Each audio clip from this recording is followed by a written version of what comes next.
What's cooking, Juventus fans? Welcome back to your old lady's favorite YouTube channel. Potentially, Juventus may have found their perfect replacement in the center back position to match up alongside Matthias de Ligt. Juventus continue to look at their midfield options, with maybe narrowing the search down to one particular target. And then, of course, we have to talk about all the other players in their current situations and what their future looks like in the black and white for the Bianconeri. Stick with us. We'll fill you in.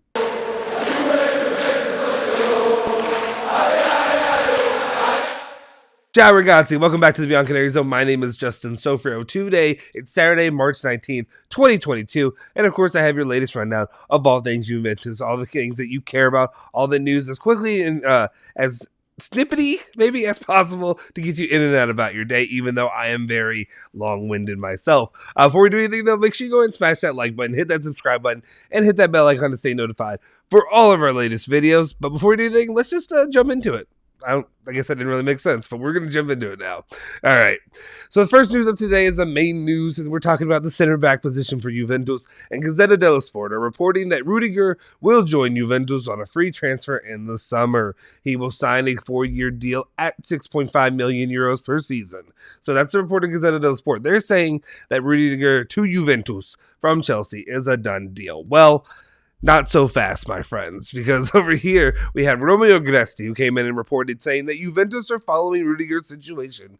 But as of today, there is no agreement, especially because of competition. There's going to be a lot of guys that are interested in him, a lot of other clubs that are interested because he's a really, really good talent. It's just about the amount of money. If Juve can get him affordable, I say do it. Okay, next up, well, we have Fabrizio Romano reporting on the situation, saying Rudiger has been approached by more than 3 clubs in the last weeks, including Juventus, who are pushing as they're looking for a new center back. But he still has no full agreement with any club as things stand. FC Bayern are no longer in the race since January. So that's a good news for us because obviously that's one of the big dogs there that definitely could put up a big competition there for the player, especially if Juventus really do want to land Rudiger, and he's a really, really good player. Obviously, it'd be a really good option to have line up alongside Matthias de Ligt, especially as Bonucci and Chiellini are aging out of their roles and not really able to perform as they used to. All right, and then one last part of this, Mirko Di Natale also reported saying that from the verifications carried out, there are talks between Juve and Rudiger's entourage, but for the moment, there is nothing concrete yet. The Bianconeri are favorites to sign him on a free. So that's the latest that we have here. What do you think? Do you like the addition, potentially, of bringing in Rudiger to the club? That seems to be maybe the focus that Juventus have laid when it comes to that back line, just the defense overall. We'll see what happens there. Let me know your thoughts in the comment section down below. At this point, if you can get a player like that rather than just getting, one of the I would say washed players, but you know who I'm talking about. You know who I'm talking about. All right, let's continue on. Then we're looking at the midfield and the options that Juventus could bring in, and it looks like they're narrowing their search potentially with Jorginho. And we have Gazzetta dello Sport reporting that Juventus are really thinking about Jorginho. The club is ready to start talks with Chelsea once their ownership situation gets resolved. They would match Jorginho's current Chelsea wages. So they're willing to pay just as much as Chelsea are if Jorginho is still interested in coming back to Italy and playing for Juventus. That will be the first ones in line trying to snatch up his services. But going off of there, his agent, I believe, spoke, and he said, his name, he spoke with Radio Marte, I think, and said, since he was with Asadi, there has been talks of Juve, but at the moment, Chelsea can't do anything in the market. We have to see what happens. Obviously, Juventus are an important team at the European level. We have to see. And as he likes to say, we have to see. Jorginho arrived in Italy when he was 15 years old. Obviously, he would like to come back one day. Now he's focused on the national team because we have to go to the World Cup. And I kind of like to hear that. I personally, as a fan of the, Azzurri, the Italian national team, I like to hear that his focus is there on trying to, one, go to the World Cup, and then, of course, winning the World Cup. But then the winning part would be after his potential transfer in the summer. But so now make sure you end up getting there. What do you think? I really like the prospect of adding Jorginho, especially with one of the guys we're potentially talking about later in this video that we're going to be doing. I like the prospect of potentially adding him alongside another midfielder, and then of course having Rudiger in the back, that would definitely bolster Juventus's level of talent, if you will, compared to what we've been on here complaining and yelling and screaming about, right? All right, let's continue on. This one's Gazzetta dello Sport is talking about maybe some tension between players and Allegri. It says that tension in training between Dybala and Allegri. The reason? Well, training schedules for the eve of the Salernitana game. Salernitana, I don't know why I said it that way. Anyway, Dybala and Cuadrado asked for extra hours off before training, and Allegri replied, Paulo, you of all people make a request like this. And I like this. I like that Allegri came at him a little bit and said, get off your bleep, get out there and go train. Go do your job. This is what you get paid for. This is what you want 8 million freaking euros plus. Maybe 10, really, this is what you really want 10 million euros to do. And you're over here not willing to train on the eve of the game. Get out of here. Get out of here with that. Also, I mean, you know, I could go on the rant that I want to go on, that I reserved, you know, given the situation about how useless Dybala's been lately, especially in big time matches, in Champions League matches. We talked about it a little bit last the daily video that I did a couple days ago. But then also Cuadrado, he has not been up to par. He's not been up to snuff of what he expects out of Cuadrado, and then what I expect out of him. And then also when you're not playing well, you need to go train harder. You need to go do better, especially because you're another player that is up for potential getting a renewal of a contract. And if you really want to be signed on for a couple more seasons at Juventus, you better step it up, big boy. All right, let's continue. Next one up we have for you is actually about Paulo Dybala. That's La Stampa is reporting that the agreement reached in October was that of 8.5 million euros plus 1.5 million bonuses up until 2026. Juve now will offer something closer to 7 million euros until 2025. It's up to Dybala. So it's up to Dybala if he's going to accept this deal or not. If he doesn't, sorry about your luck. See you, guy. I'm sorry at this point. After not participating in UCL, his BS injuries. That I'm sorry if you're injured every other week and you're not doing anything. You're worthless to the club right now. All the other nonsense that flows along with it. Just go. I mean, at this point, who cares? Just go to your next club. Juve will find somebody else, and they'll find somebody who will fill that role, hopefully better, and actually be able to play. I've talked about how talented he is. I've talked about how much I value his talent and how good he is with the ball, but it doesn't mean bleep if you're not out there on the field day in and day out. When you're not playing, it doesn't make any difference. You don't deserve the money in that instance. All right, there's Dybala's situation. Then we have Corriere dello Sport reporting about Gravenberch and his situation, saying that Juve are expected to make a significant change to their midfield. For McKennie, a lot will depend on the offers if they'll end up allowing him to go, but I think Allegri is also really high on McKennie still. But Archer and Rabiot are on the move. They want to get them on the move. Trust me, I agree. They go on to say that Juve want Gravenberch. Negotiations with Ajax have already been started, with Juve are ready to offer 25 million euros. So that's the player I'm talking about. If you get him alongside Jorginho, and those are the two players you had in the mercato, I'm happy with it.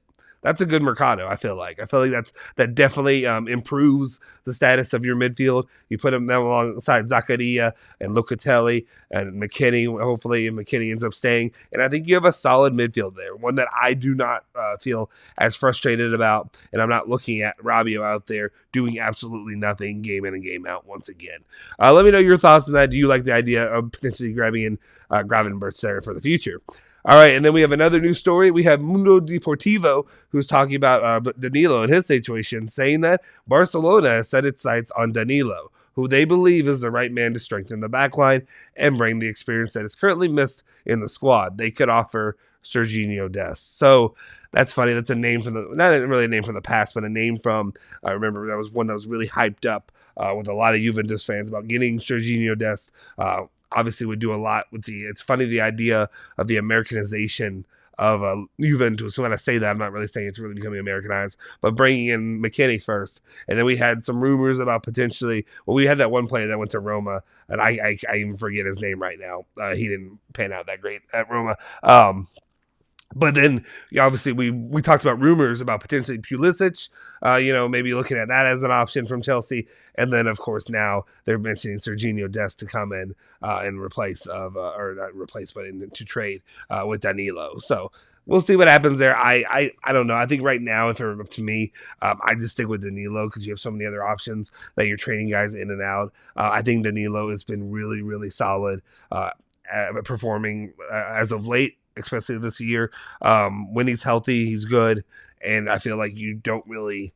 I don't know that you can really afford to try to make another move at that position to try to fill his slot when you're looking at other options, maybe having to potentially replace Dybala, looking at the midfield options and all that, and then the center back position.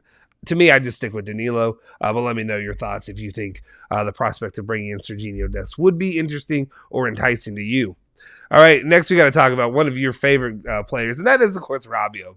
It's Calcio Mercato is reporting to say to date, no club has shown interest in Rabiot. Big surprise there, except for a slight interest from Everton in the past. The only league that could support a high salary like Rabiot's is in the Premier League. So yeah, we've talked about this plenty before. I think we've talked about, clubs like Manchester United and then now Everton being potential landing spots of Rabiot, mainly just because they're the only ones that could pay his wages, and there was some interest in the past. Right now, this does not look good. This does not portend positive things if we're really wanting to move Rabiot on in the summer, because you need to have that interest, and right now there's not a lot of interest. Obviously, there wasn't a lot of interest with Ramsey, and then maybe we're looking at Ramsey coming back, and I don't want to have to talk about that in the summer. Like, I might just ignore it. I honestly, if you're on the channel, I might throw the graphic up and I might not say a word. You can read it, and then I'll keep going about my day. But as it comes to Rabiot, hopefully somebody comes in, swoops in, gets him, and then we can move on to the future of Juventus football, hopefully looking like what Juventus football used to look like, right? All right, let's continue on. We just got a couple more stories, and then we'll be out of here. I know I said fast, but today was a long news day. Anyway, Tutto Sports out here reporting, saying that Juventus and De Sciglio are close to agreeing on a new deal, 2 years plus 1 year option at $2 million per season. And again, I understand this is another topic of, like, really from what we've said, it's not really, if we're looking long term, Mattia De Sciglio really probably isn't what Juve quality should be, and we've fluctuated so much where I was like, no, we don't need to bring him back in, Lyon, whatever, try to get that done. Well, now it's looking like he's a more serviceable option than Alexandro's been sometimes when he plays in the left, and then they've had to use him a lot when Danilo was hurt. So hopefully, this is a cheap option. This is not an option that's going to really break the bank for Juventus. So if you're able to keep him for a little bit while you're parsing out some feelers to see who you can get long-term, that's fine. You can do that. All right. And then the last story of the day is we're talking about our guy, Federico Bernardeschi. Tutto Sports reporting saying that Federico Bernardeschi is still reflecting on his future and wants to evaluate the club's proposal before deciding to talk with other clubs. That's where we are. I mean, I don't know what you want me to comment on here. There's not much I can really say. Bernardeschi wants like 4.5 million euros. He ain't worth 4.5 million euros. He can take his 2 or 3 or whatever it was that Juventus were originally offering, if it's up to me. If Juventus end up going up to match him for the 4.5 million euros, I will literally bleep a brick. It just doesn't make sense. He hasn't been that useful, and he's been injured as of late. To me, a lot of things, a lot of different factors that do not really factor in well for him trying to get more money or whatever, a certain amount of money when he hasn't been useful, when he's healthy, if we're being honest. So that's how we go. We'll see what happens with Bernardeschi. Is he on his way out alongside Paulo Dybala in the summer? I guess we'll find out. Anyway, guys, that'll do it for today's show. That's all the news I have for you today. Make sure, if you haven't already, please hit the like button, smash that subscribe button, and hit the bell icon to stay notified for all of our latest videos. Let me know in the comment section down below all the thoughts that you had on this. And if you haven't already, make sure you follow us on all of our social media, on Instagram, on Facebook, and on Twitter, at Bianconerizone. And of course, if you want to, if you feel so inclined, follow me at Justin Sofro on Twitter as well. We'll see you next time. Forza Juve, Forza Bianconeri.